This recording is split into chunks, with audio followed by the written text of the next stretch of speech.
Alabama, a D, calls on fans to donate to NIL Collective to stay competitive. We must respond. Alabama has been trying to wrap its head around the new college athletics landscape.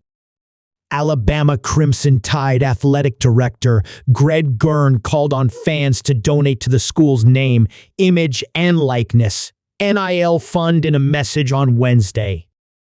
Byrne posted his message to fans on social media. Over the past few years, there have been drastic changes in college athletics.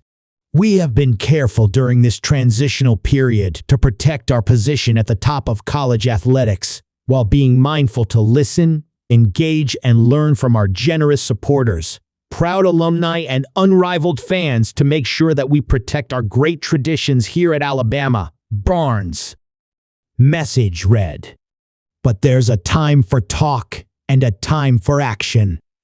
Now is a time for action.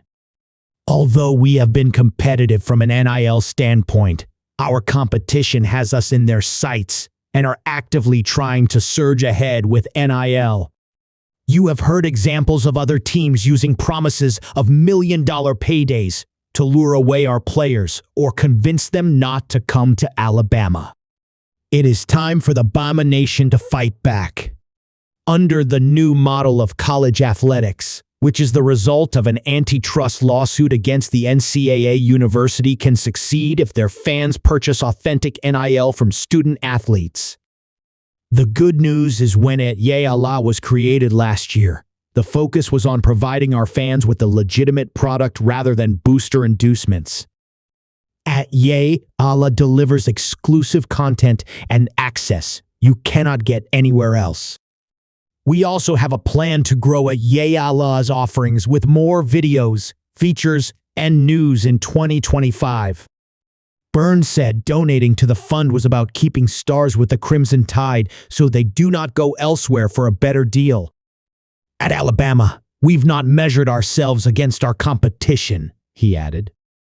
We are the standard, and that measurement is against the mirror and against a rich and proud history. But it's impossible to ignore what is taking place in college athletics. Hungry fan bases are acting decisively to give their respective programs competitive advantages. We must respond. More than a dozen football players entered the transfer portal when it opened on Tuesday, including wide receiver Jalen Blackway. However, the team received a few commitments through their own endeavors into the transfer portal. The school signed Florida defensive lineman Kelby Collins and Utah cornerback Cameron Calhoun.